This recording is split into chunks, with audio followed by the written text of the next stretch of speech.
LGBT itu kemarin itu 300 anak prostitusi loh. 300 anak prostitusi. Dan ternyata datanya ternyata tidak hanya melibatkan 300, tapi 3.000 anak di seluruh Indonesia. Bisa bayangin nggak tuh? 3.000 anak di seluruh Indonesia. Saya nggak bisa bayangin 10 tahun dari sekarang ketika anak-anak itu kemudian jadi dewasa seperti kita, mungkin seperti di New York sudah. Jadi ada satu bagian kota dari New York itu yang penuh gay semua. Jadi seperti itu. Mungkin yang terjadi sudah kayak di Thailand. Thailand tuh bikin satu film khusus gay. Gila nggak? Diiklankan secara bebas di YouTube. Film khusus gay. Jadi ceritanya bapaknya gay, anaknya kemudian marah sama bapaknya gara-gara pacar anaknya yang gay juga itu direbut sama bapaknya. Dengan adegan-adegan yang begitu vulgar. Itu yang terjadi di sana. Gitu ya. Ini yang kita lihat kenyataannya gitu loh. Ini kalau tidak diterapkan hukum secara sempurna, maka kalau tidak ada law enforcement, semua orang pasti gampangin. Semua orang pasti gampangin. Maka di dalam Islam itu orang Arab, separah-parahnya orang Arab itu kalau berantem nggak akan mukul. Nah kenapa? Kalau dia mukul dia tahu persis hukumnya apa. Kalau dia mukul dia tahu persis apa yang dihadapi oleh dia. Jadi kalau nabrak mobil atau nabrak apa, ya udah keluar dia udah marah-marah. Kamu gimana sih, matamu di mana? Tapi tangan nggak akan mukul. Nah kalau dia sudah mukul, sudah kena jarima, sudah kena kriminal, gitu kan ya, sudah kena hukum pidana, gitu. Nah maka dia tidak akan melakukan itu. Nah kenapa? Karena sudah ada hukum yang jelas. Apalagi sampai bunuh orang, malah nggak bisa. Langsung dihadapkan di kisos. Makanya kemarin ada cerita dari ustadz yang baru pulang dari Arab Saudi, ceritanya 30 tahun di sana. Di situ kan menerapkan sebagian daripada hukum sanksi. Pernah lihat nggak di YouTube kalau orang dipotong? Nah, jadi ustadz tadi itu udah lama banget nungguin kapan ada kisos. Nah, ketika dia datang dia bawa anak-anaknya, bawa istrinya. Nah setelah itu kepikiran. Nah kepikiran apa? Ya kayak tadi.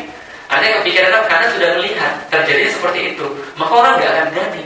Gitu. Jadi semarah-marahnya orang Arab itu nggak akan mukul, karena kalau sudah mukul kena pidana. Nah kalau orang Indonesia pukul dulu baru ngomong, gitu kan ya, tonjok dulu baru bilang kenapa kamu lihat dia, gitu kan ya, karena jatuhin dulu mentalnya.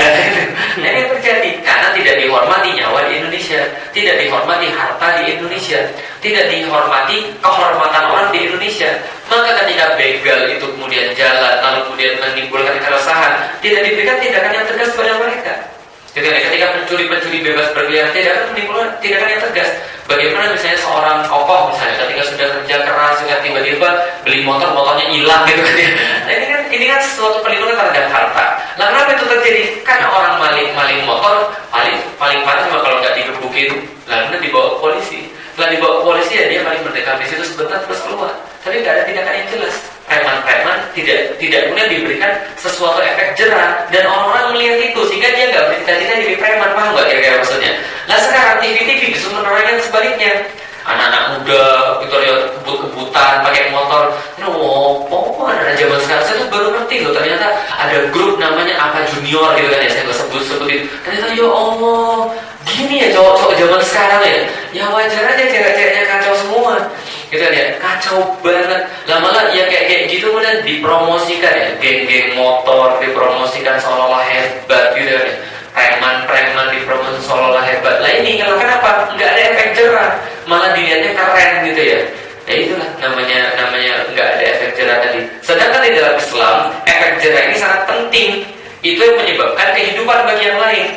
Kalau seandainya satu orang pezina itu dihukum dengan cara dirajam, ditanam lalu dilempari kemudian kepalanya sampai pecah dan mati, itu pasti membuat orang-orang wanita itu jauh lebih aman. Yakin deh. Karena apa? Mikir dia. Gitu ya, mikir. Karena apa mikir? Ngelihat orang itu dilempar sampai mati di depan mata dia. Tapi kesian dong Ustaz. Jangan antum kesian sama dia. Orang dia sudah berenang di surga kok. Nah kenapa? Nah karena dia sudah diampuni Allah. Nah karena itu ada dua efek, zawajir dan zawabir itu. Zawajir dan jawabir itu. Zawajir bagi yang melihat yang masih hidup akan terjaga kehidupannya. Bagi yang mati kena hukum Allah itu, mereka diampuni dosanya. Nah apa kemudian hadisnya? Nih ada ceritanya nih. Disebut dengan terjaga karena sanksi akan mencegah orang-orang melakukan tindakan yang sama. Dikatakan sebagai penembus karena sanksi yang dijatuhkan akan menggugurkan sanksinya di akhirat. Atas dasar itu, seseorang yang mendapat sanksi syariat di dunia, gugurlah sanksinya di akhirat. Dalilnya adalah yang diriwayatkan oleh Imam Bukhari dari Ubadah bin Samit, dia mengatakan, suatu saat kami berjumpa Rasulullah dalam sebuah majelis. Kemudian beliau bersabda, baiatlah aku dalam hal tidak mempersekutukan Allah dengan sesuatu apapun, tidak mencuri, tidak berzina dan sebagainya. Beliau kemudian membaca, barang siapa di antara kalian yang menepatinya, maka pahalanya ada di sisi Allah. Barang siapa yang melanggarnya, sanksinya adalah kafarat baginya, atau iqabnya adalah kafarat baginya. Barang siapa yang melanggarnya, namun kesalahan itu ditutupi Allah, maka jika Allah menghendaki dia akan mengampuni, jika Allah menghendaki dia akan mengazabnya. Jelas ya? Jadi kalau antum pernah berzina misalnya, terus tidak ketahuan, ya kalau Allah mau Allah akan azab, kalau Allah nggak mau Allah akan ampuni. Jadi ya, kalau tidak ada khalifah. Tapi tidak boleh dirajam dia karena kita tidak ada khalifah. Nah, apalagi kemudian dalil yang lain, ya cerita tentang Ma'is, cerita tentang Komedia yang kemudian dirajam itu. Ketika dia ngaku pada Rasulullah bahwa dia berzina, dia dirajam. Ketika dirajam, darahnya itu kan memerciki bajunya Khalid bin Walid. Lalu Khalid bin Walid merasa jijik, darahnya orang berzina gitu kan ya. Lalu Rasul bilang, jangan gitu. Nah, kenapa? Sesungguhnya pertaubatannya itu sudah diterima oleh Allah Subhanahu wa Ta'ala. Artinya dia sekarang ada di surganya Allah. Artinya apa? Artinya dia sudah bebas daripada dosanya. Jadi jangan dikasihani. Justru itu adalah jalan bagi dia untuk bertaubat pada Allah. Dia senang kok, masa antum enggak? Gitu kan ya. Masa antum yang protes. Orang dia senang, lah harusnya yang lain juga senang juga, karena itu adalah jalan pertaubatan dia. Jadi Masya Allah itu adalah penerapan syariat Allah. Lagi pula kalau antum enggak masa kenapa antum ribut? Gitu kan ya. Contoh misalnya, saya pernah bilang sama bapak saya, di dalam Islam tuh kalau orang maling lebih daripada seperempat dinar itu dipotong tangannya.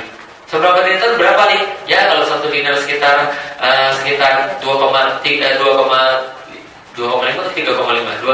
gram emas, itu berarti satu dinar sekitar 2,5 jutaan. Berarti kalau seperempat dinar sekitar 700.000 lah. Kalau 700.000 dia sudah maling, berarti potong tangannya. Lalu kemudian orang berzina tapi dirajam sampai mati. Bapak saya bilang, iya nggak ada urusan, orang saya nggak berzina dan saya nggak maling. Itu betul. Lah kalau misalnya antum nggak berzina, antum nggak maling, terus apa urusan antum? Kenapa antum ribut? Kenapa antum ngomel? Kenapa antum protes? Ini hukum nggak manusiawi, kata siapa? Gitu kan ya. Lalu apakah antum bilang hukum yang sekarang itu manusiawi? Yang justru orang nggak akan jerah dengan itu. Yang orang justru akan mengulangi itu terus. Yang justru di depan mata antum terus apa kita adalah manusiawi, gitu kan ya. Nah maka sesungguhnya bagi orang beriman tentu Allah adalah yang pertama. Maka hukum Allah itu menghalangi orang dari berbuat yang sama dan akan menjadi jawaban, akan menjadi sebuah penghapus dosanya ketika di hari kiamat ketemu dengan Allah. Sanksi yang dijatuhkan kepada pelaku dosa dan kejahatan merupakan metode praktis atau thariqah amaliyah untuk melaksanakan perintah dan larangan Allah.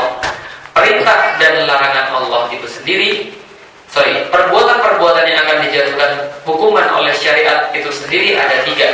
1. Meninggalkan kewajiban seperti meninggalkan sholat dan jihad. Yang kedua, melakukan yang haram seperti minum khamar dan mencaci Rasulullah SAW. 3. Melanggar aturan-aturan administrasi negara seperti lalu lintas dan izin mendirikan bangunan. Nah, jadi gitu ya. Jadi gini, saya pernah berdiskusi, saya bilang gini, demokrasi itu tidak ada di dalam Islam. Kenapa? Karena demokrasi hakikatnya adalah menentukan hukum bagi manusia, mengambil hak Allah untuk menentukan hukum bagi manusia, lalu memberinya kepada manusia supaya manusia itu yang menentukan hukum buat manusia. Maka demokrasi kan sejarahnya begitu, sudah saya ceritain. Mereka voting untuk apa yang paling baik bagi mereka. Gitu kan yang terjadi. Maka ketika di demokrasi dimungkinkan yang halal jadi haram, yang haram jadi halal. Itu saya sampaikan. Lalu kemudian ketika saya bahas begitu, lalu kemudian yang lawan bicara saya ini menimpali. Kalau gitu hukum itu menurut antum hanya milik Allah. Iya. Kalau itu hukum lalu lintas gimana? Dia ketawain saya. Kan gitu biasanya kan ya. Itu hukum lalu lintas gimana? Lampu merah, lampu hijau, lampu kuning. Kamu itu harus yang tentuin. Ya itu beda bro. Itu namanya hukum administrasi.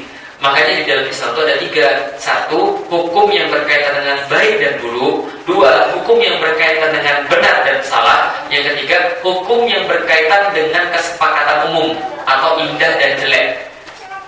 Ya, ada 3. 1. Yang berkaitan dengan baik buruk. 2. Berkaitan dengan benar salah. 3. Berkaitan dengan indah dan jelek. Tiga-tiganya sudah diatur oleh Allah, diatur oleh syariat. Untuk yang pertama, hukum yang berkaitan dengan baik dan buruk, Allah sudah tegaskan tidak boleh ada campur tangan manusia di situ. Innil hukmu illa lillah. Sesungguhnya yang namanya hukum itu, baik dan buruk itu hanya Allah yang boleh menentukan. Manusia terlarang menentukan baik dan buruk, halal dan haram, tidak boleh. Contoh, babi itu hukumnya haram. Tiba-tiba ada orang yang berlagak tentang Islam. Ketika kita bilang gini loh ceritanya, pemimpin kafir itu bukanlah sebuah tindakan kebencian. Kita cuma menjelaskan hukum di dalam Islam, sebagaimana kita menjelaskan khamar itu haram, gitu ya.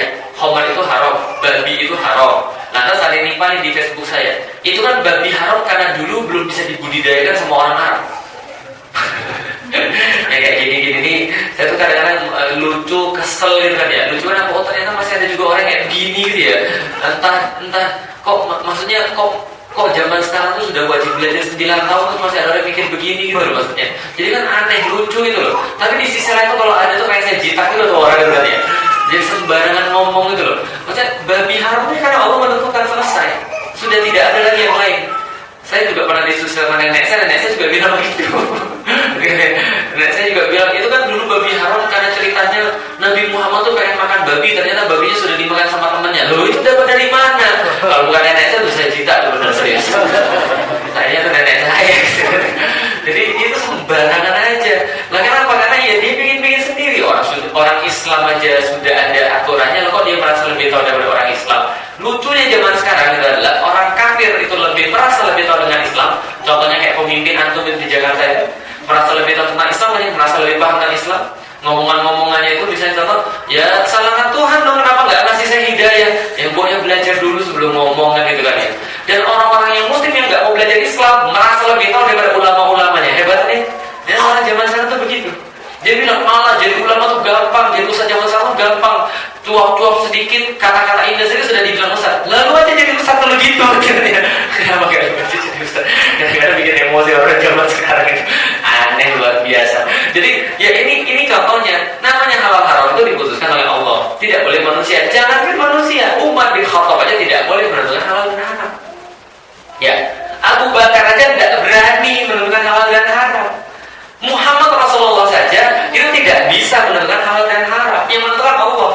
Allah Subhanahu wa Ta'ala menurunkan kepada nabinya. Itulah namanya syariat Allah tentang halal dan haram tidak boleh diganggu manusia. Perjanjian Hudaybiyah sudah jelas. Apalagi misalnya ketika Umar tidak setuju dengan tindakan Rasulullah ketika perjanjian Hudaybiyah ya untuk tidak melindungi sahabat yang baru masuk Islam itu. Nah, itu adalah semua bagian daripada hukum Allah. Hukum Allah tidak bisa diganggu-gugat, halal dan haram tidak boleh. Yang kedua, berkaitan dengan baik dan buruk. Mengenai baik dan buruk ini, Allah Subhanahu wa Ta'ala memerintahkan kita lewat Rasulnya agar kita menurut kepada yang ahlinya.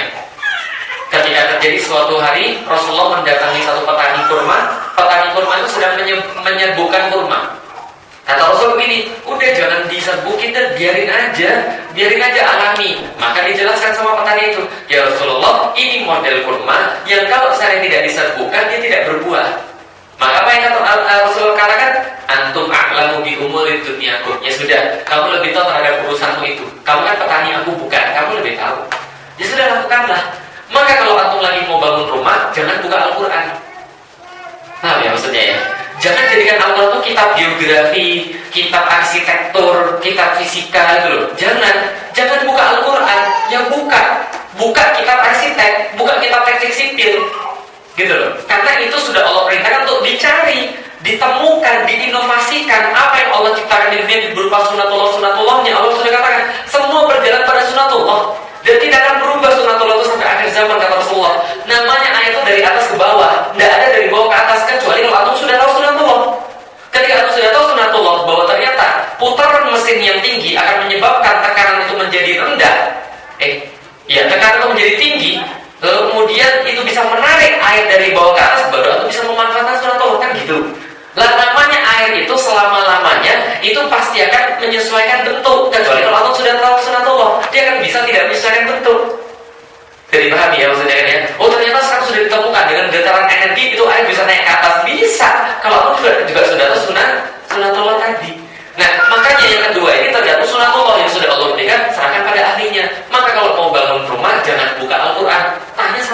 arsitek sipil. Pak, saya mau buat rumah Pak, 4 lantai, fondasinya berapa dalam ya Pak yang bawah? Oh iya nanti sebentar saya lihat dulu tanahnya kayak apa. Setelah lihat, Pak ini fondasinya 4 meter. Tapi Pak saya baca di dalam Al-Quran tuh mengatakan nggak bisa begitu. Allah sudah bilang, antum a'lamu bi umuri dunyakum lewat Rasulnya, ya, bahwa kita lebih mengetahui dunia kita. Contoh lagi, antum punya permasalahan marketing, jangan buka Al-Quran. Jadi pahami maksudnya? Ya, Rasul sudah kasih tahu, antum a'lamu bi umuri dunyakum. Pakai Instagram atau pakai Facebook promosinya, pakai pakai koran atau pakai radio promosinya. Itu sudah ada data. Bukan lihat Al-Quran. Al-Quran mengatakan bahwa ini misalnya, contoh misalnya, syiarkanlah Islam di antara kalian. Berarti syiar itu diawali dengan huruf S. Berarti S itu ada huruf S juga di Instagram. Itu namanya otak atik gato, paham? Jadi nggak bisa begitu. Al-Quran seringnya begitu, nyambung-nyambungin gitu aja. Nggak perlu. Nah, itu dalam hal baik dan buruk, tanya sama ahlinya. Maka dalam hal baik dan buruk ini, baik dan buruk, benar dan salah ini tanya pada ahlinya. Dan dalam benar dan salah ini tidak ada urusan dosa dan pahala. Urusannya lucu dan gak lucu aja. Kan sudah saya bilang ya, antum mau meyakini bumi itu bulat, antum mau meyakini bumi itu datar, itu gak dosa. Yang ada lucu aja. Gitu maksudnya. Nah, antum mau bilang 2 tambah 2 5, antum mau bilang 2 tambah 2 10, antum mau bilang 2 tambah 2 7, antum mau bilang 2 tambah 2 4, terserah antum. Lucu aja yang penting, gitu loh maksudnya. Jadi gak dosa dan gak pahala, lucu aja. Itu baik dan buruk. Baik dan buruk lagi. Itu adalah kesepakatan. Itu adalah benar dan salah. Benar dan salah itu matematis, eksak gitu loh maksudnya, benar dan salah. Antum mau bilang manusia itu berasal dari rahimnya wanita, atau antum mau berkata bahwa anak itu bukan dari rahimnya wanita, ya tinggal buktiin aja secara eksak. Yang mana pun itu urusan benar dan salah. Maka benar dan salah ini tergantung pada ahlinya. Sampai di sini oke ya? Oke, yang ketiga, kesepakatan umum. Kesepakatan umum itu adalah diambil yang mana yang paling bagus buat manusia. Contoh, antum mau warna warna lampu lalu lintas apa? Merah, hijau, pink, boleh. Nggak ada masalah, nggak dosa kok. Tapi kalau sudah disepakati harus dijalankan. Kalau tidak dijalankan, dosa. Paham ya maksudnya kan ya? Itu maksudnya. Jadi kalau yang namanya lampu lalu lintas itu atau mau polka itu juga boleh. Gak ada yang ngelarang kok. Yang saling disepakati aja. Contoh, bordernya Indonesia itu kan warna merah terus dikasih putih. Ya kan ya? Bordernya Indonesia kan ya. Emang kalau di Eropa bordernya begitu? Bordernya begitu enggak? Enggak. Makanya antum sekarang ke Eropa. Bordernya gini, warnanya biru lalu kemudian dikasih X. Saya sampai pertama ke Eropa ngeliat hijaunya tanda ada X-Men di sini ya. Jadi ada bulat terus ada kata X gitu kan. Itu forbidden, artinya tidak boleh masuk. Itu kesepakatan dia, terserah. Mau setir di sebelah mana? Setir sebelah kiri atau setir sebelah kanan? Itu kesepakatan manusia, terserah. Antum mau nggak pakai setir juga boleh kalau mau. Nah, sekarang sudah ada kan ya, mobil yang nggak ada setirnya kan sudah ada. Nah, yang gini maksudnya, itu kesepakatan manusia. Kesepakatan manusia itu masalah indah dan jelek aja. Dan itu tidak berdosa atau mobil yang mana. Tapi kalau sudah disepakati ya dijalankan. Kalau sudah disepakati namanya mobil di Indonesia itu sebelah kiri. Kalau misalnya lawannya sebelah kanan, ya antum yang ibu-ibu jangan mentang-mentang ibu-ibu dia sebelah kanan sendiri, di sebelah kiri sendiri.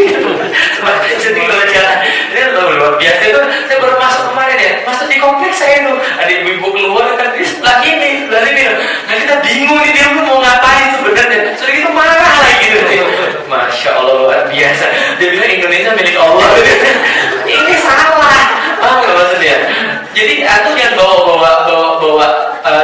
bawa urusan Quran dalam bidang ini. Karena kenapa? Al-Quran nyuruh aku bersepakat, gitu loh. Nah kalau itu betul, jangan bawa agama dalam bidang itu betul. Tapi kenapa? Allah suruh bersepakat, bro. Gitu maksudnya. Dalam benar dan salah juga jangan bawa Al-Quran. Kan Allah sudah nyuruh antum, udah temukan sendiri sunatullahnya, tentukan sendiri yang paling bagus seperti apa. Tanya ahlinya.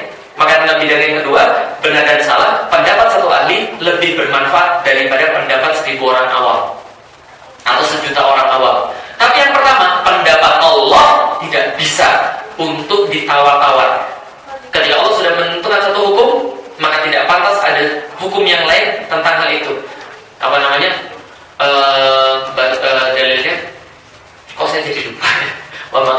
mu'minina wal mu'minatin idza qadallahu wa rasuluhu amra ayakuna lahum khiyaratu min amrihim. Khiyarah, pilihan. Tidak boleh, tidak pantas ada khiyarah, pilihan terhadap masalah sudah ditentukan oleh Allah Subhanahu wa taala.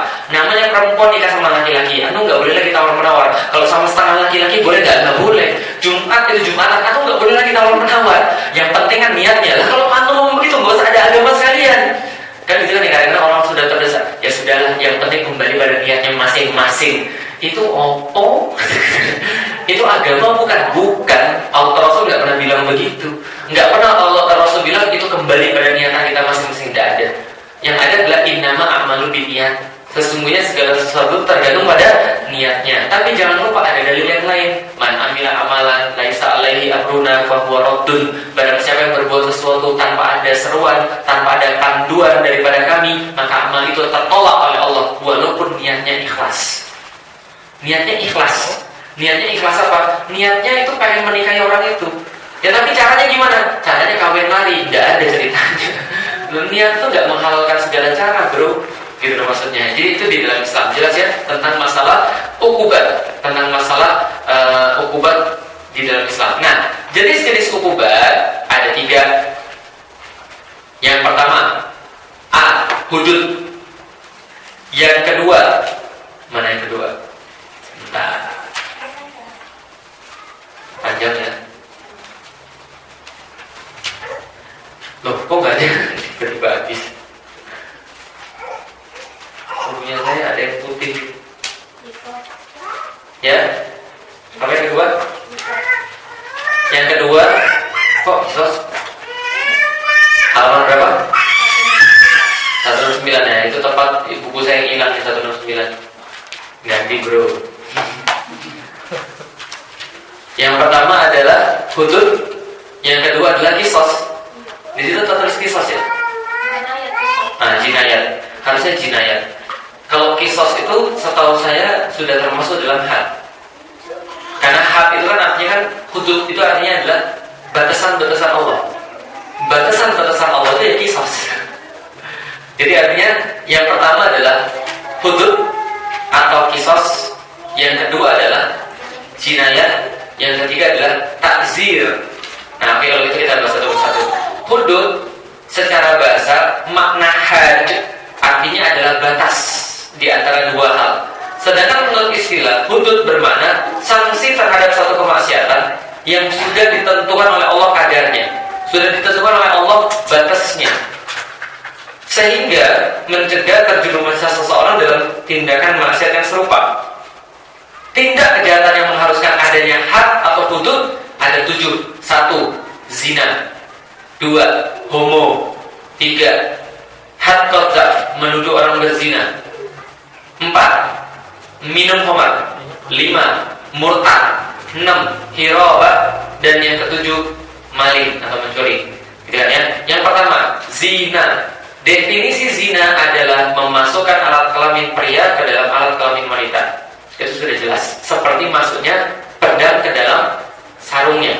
Berarti kalau belum masuk pedang ke dalam sarungnya, belum dikatakan berzina, walaupun bisa dikatakan mendekati zina.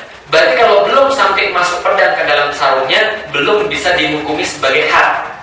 Contoh misalnya, ada perbuatan terlarang nggak sampai zina tapi sudah mirip-mirip. Namanya petting. Petting itu ya itulah sudah sedikit tapi belum masuk, kira-kira gitulah. Tapi sudah dekat. Nah, apakah kalau orang melakukan begitu lantas dia dikatakan sebagai orang berzina sehingga harus dirajam atau sehingga dia harus dicambuk misalnya? Tidak. Dia akan dikenai hukuman yang lain. Akan kita pelajari namanya takzir. Tapi kalau zina ini sudah memasukkan seperti masuknya pedang ke dalam sarungnya. Sedangkan Allah Subhanahu wa taala berfirman, "Wala taqrabuz zina." Janganlah dekati zina, innahu kana fahisyatan wa sa'a sabila. Sesungguhnya zina itu adalah jalan yang buruk, sangat keji, dan jalan yang terkutuk, jalan yang buruk.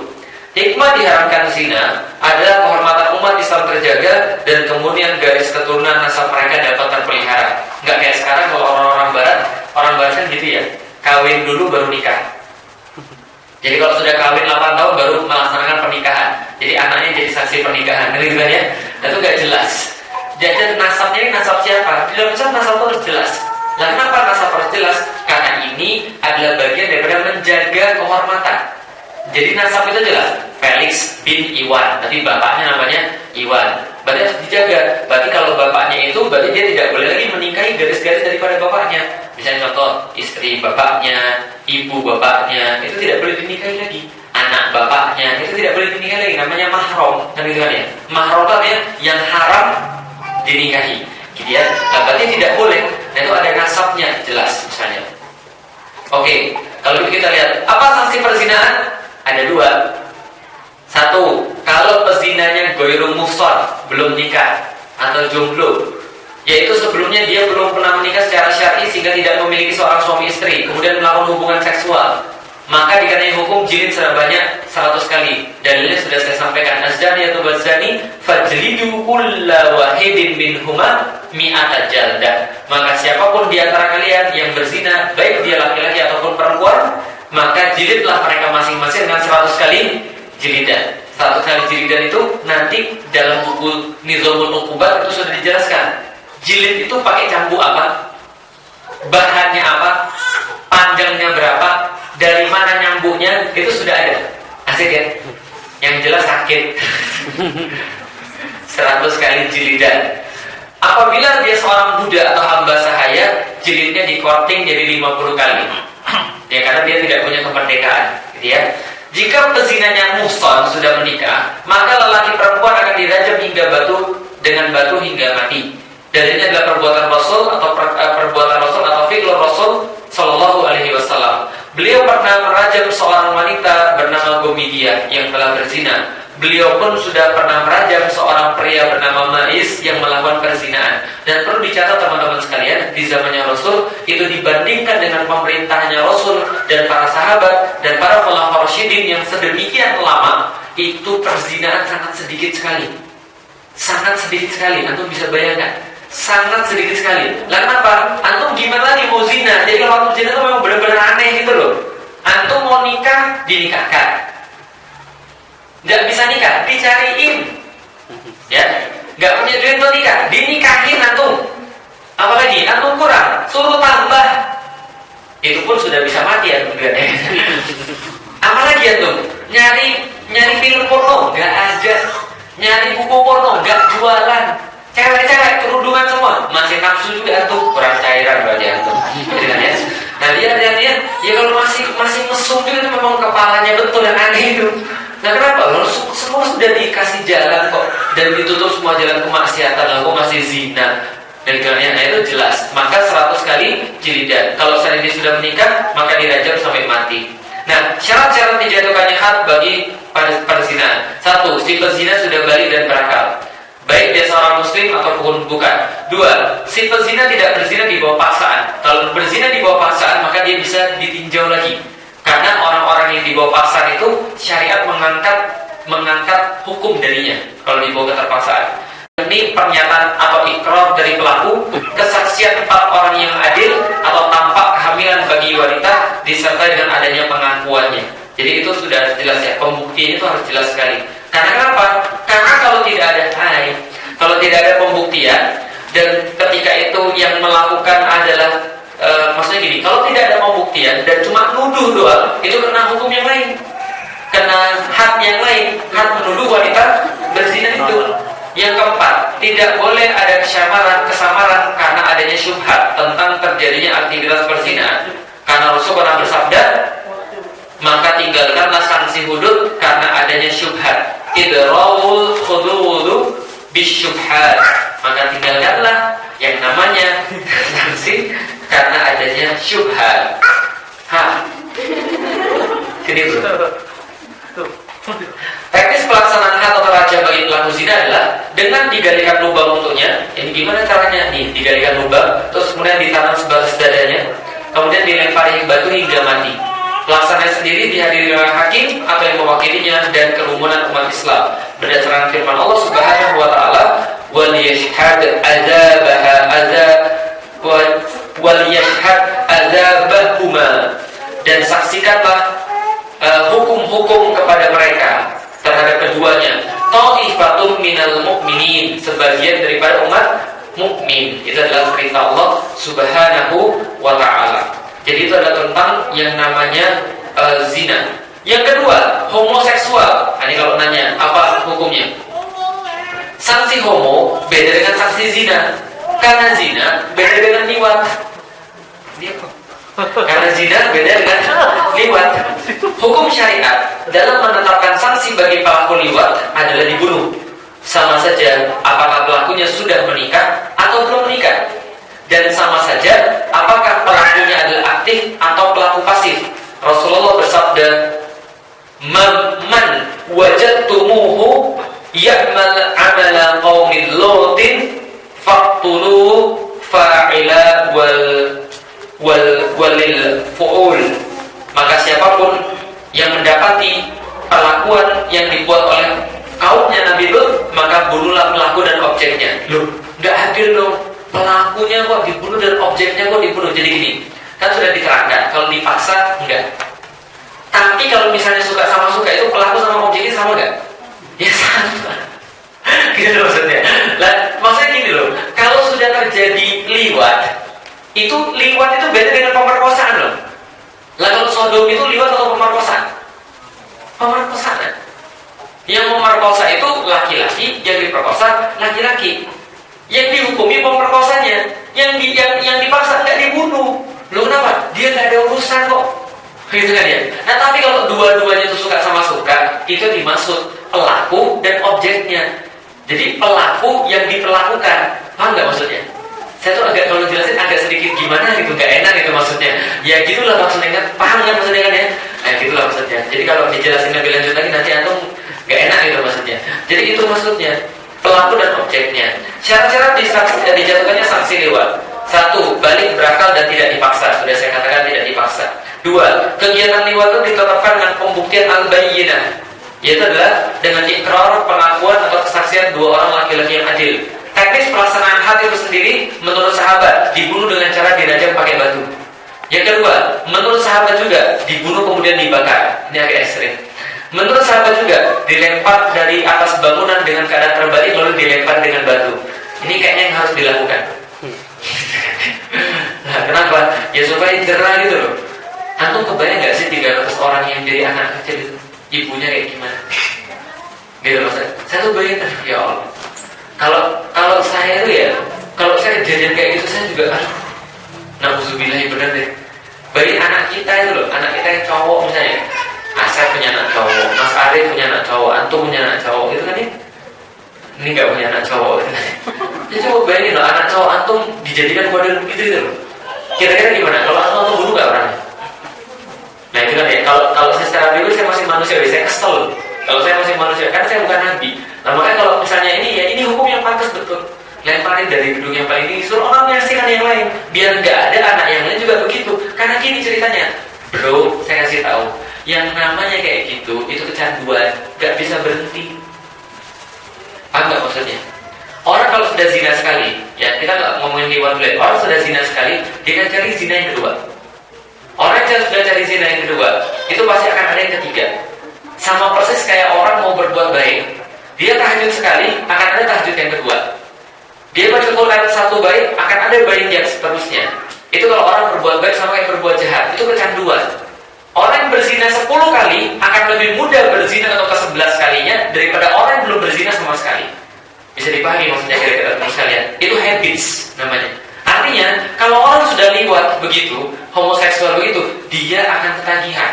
Jadi kalau dia sudah pernah menikmati anak kecil, dia akan cari yang lain. Bahkan sampai-sampai ketika nggak ada kesempatan lagi, dia akan bikin kesempatan itu. Pernah dapat ketika lagi rame-ramenya LGBT, ada anak kecil masuk ke WC, tiba-tiba keluar sudah disodomi. Ya bener ya, Anda kepikir gak sih kayak gitu? Kok bisa ya orang berani kayak gitu ya? Di tempat umum, 6 orang kayak gitu sudah gak tahu apa-apa lagi, sudah panik gitu loh. Karena sudah dorongannya bukan dorongan akal lagi. Dorongan sudah dorongan yang memang yang aneh-aneh itu, dorongan setan. Sudah gak bisa lagi, naik kayak gini, itu dilempar dari atas paling bagus. Supaya orang melihat gitu loh. Ini kalau Anda berbuat liwat. Nah makanya kalau yang berbuat liwat minimal dia kan dari macam-macam. Nah kalau sekarang ya malah jadi artis. Masuk di ILC gitu ya. Luar biasa. Padahal sudah jelas-jelas dia melakukan liwat. Masya Allah. Bukan Masya Allah, innalillah. Itu adalah dengan cara seperti itu ya. Artinya itu bagi orang yang liwat. Yang ketiga yang terakhir kita bahas pada saat ini, had-qadhaf, yaitu menuduh wanita baik-baik berzina. Hati-hati. Di satu sisi, Islam sangat tegas dengan perzinaan. Karena perzinaan itu yang paling dirugikan siapa? Wanita. Itu sudah jelas. Kan enak sama enak, Ustaz. Iya, kalau seandainya mereka mau sama mau. Nah, tapi kalau tidak, yang dirugikan siapa? Wanita. Zina itu bagaimanapun juga yang dirugikan wanita. Kalau pelakunya sama-sama belum menikah, ya, lalu mereka kemudian sudah dicambuk, wanita tadi akan menimbulkan bekas yang sangat luar biasa. Bukan bekas fisik, bekas mental juga. Dan kalau zamannya Islam nanti, yakin yang kayak gini susah nikah banget. Nah, kenapa? Ya karena pasti laki-laki akan mau milih yang sudah yang masih disegel kan gitu sebenarnya yang terjadi. Nah, artinya gini ceritanya. Ya yang dilindungi perempuan, maka hukum itu melindungi perempuan. Tapi di saat yang sama, Islam juga melindungi perempuan dengan cara tidak boleh sama sekali, harus hati-hati sama sekali ketika kita menuduh orang berzina, tapi nggak punya bukti, nggak boleh sama sekali. Qadhaf adalah menuduh orang lain berzina, perempuan berzina. Sanksi bagi qadhaf kalau tidak terbukti 80 kali jilid. Paham maksudnya? Antum dapat 80% dosanya loh. 80 kali jilid loh. Antum menuduh orang berzina, kalau dia terbukti dia belum menikah, dia dijilid 100 kali. Enggak terbukti, antum dijilid 80 kali. Allah Subhanahu wa taala berfirman di dalam Al-Qur'an, "Walladzina yarmunal muhsanat." Barang siapa di antara mereka yang suka yarmun. Yarmun itu Allah pakai kata yarmun apa? Yarmun itu melempar. Seperti orang melempar panah, menuduh. Jadi yang menuduh muhsanat, perempuan baik-baik berzina, dia menuduh. Summa lam ya'tu bi arba'ati syuhada. Lalu mereka tidak bisa mendatangkan 4 saksi di antara manusia, fajliduhum, maka jilidlah mereka karena mereka suka menuduh. Samanina jaldatan, 80 kali jaldah, 80 kali jilidan. Wala taqbalu lahum syahadatan, dan setelah itu mereka tidak lagi diterima kesaksiannya. Mereka tidak boleh lagi menjadi saksi karena suka berkata bohong, karena berkata sesuatu yang dusta. Abda wa ulaika humul fasiqun, dan mereka itu orang-orang yang fasik yang suka menuduh. Syarat-syaratnya penuduh penuduh itu baik dan berakal dan tidak dipaksa. Sama tertuduh adalah orang yang muhsan terjaga dengan terpenuhinya syarat-syarat yang membuatnya terkategori ihsan terjaga, yakni berakal, merdeka, beragama Islam, dan terjaga dari perbuatan zina. Sebagian besar ciri-ciri tadi ada padanya. 3, tidak adanya bukti syar'i bahwa tertuduh al-maqdzuf benar-benar berzina, yakni 4 orang saksi yang adil maupun ada yang pengakuan. Jadi gitu ya. Jadi contoh nih, itu kayaknya dari gaya jalannya dia sudah pernah berzina, itu nggak boleh, hati-hati. Hati-hati betul. Itu hati-hati. Itu dicatat Allah, dan kalau itu masuk ke hakim, kalau nggak terbukti aku mati. Nazir karena jilid atau? Maksudnya. Jadi artinya hati-hati betul. Jadi kita tuh nggak boleh menuduh orang, nggak boleh berprasangka buruk. Ini kayak udah di jalan, itu apa lagi kayak jalan ya? Itu nggak boleh. Atau gini, aku ini berprasangka kuat bahwa dia itu berzina, nggak boleh. Prasangka kuat itu nggak boleh. Yang boleh itu adalah ketika antum yakin. Yakin itu artinya harus ada bukti. Bukti itu di dalam zina ditetapkan 4 orang saksi. Gitu ya. Jadi kalau nggak ada 4 orang saksi, jangan coba-coba. Karena nanti aku pernah juga. Tapi benar, aku saksi cuma 2, tapi aku yakin aku lihat dia zina. Ya sudah, berarti Allah berkenan untuk menutupi aibnya. Paham maksudnya kira-kira? Ya berarti ya kalau dia nggak mau ngaku ya seperti tadi, Allah bisa jadi mengazabnya atau Allah bisa jadi memaafkannya. Tapi kalau dia mukmin ya dia akan ngaku. Lalu kenapa? Ya takut banget lah. Ya saya secara pribadi mikirin akhirat kayak apa kan kadang-kadang stres ya. Bukan kadang-kadang ya stres mikirin akhirat kayak apa. Kita dapat apa? Surga, neraka. Ya kalau mampir neraka itu gimana? Itu ceritanya. Mikirin ya Allah nggak bisa lagi punya kesempatan tobat, nggak bisa lagi punya kesempatan mohon ampun gitu kan ya. Itu susah urusannya. Lah kalau masih ada kesempatan mohon ampun, kenapa enggak? Lah kalau kita benar-benar yakin bahwa setelah kita mati kita akan dikembalikan pada Allah dan disuruh pilih di antara dua kediaman abadi, surga atau neraka, kan gitu sebenarnya. Nah, maka itu adalah orang-orang yang tadi berbuat dosa dan bagaimana hukumannya di dalam Islam. Jelas ya? Jadi kita akan bahas dan selesaikan beberapa hukum-hukum yang lain atau sanksi-sanksi yang lain. Mudah-mudahan bermanfaat. Yang jelas teman-teman sekalian, Allah itu paling tahu tentang manusia. Dan bisa jadi dalam diri kita tuh menganggap hukum Islam ini kok serem banget sih, emang nggak ada hukum yang lain. Lah, kalau terbersit seperti itu dalam diri kita, coba kita pikirkan kembali. Sebenarnya pencipta itu siapa sih sebenarnya? Gitu loh. Lah kalau misalnya dia mau kita mati semuanya juga boleh kok. Gitu maksudnya.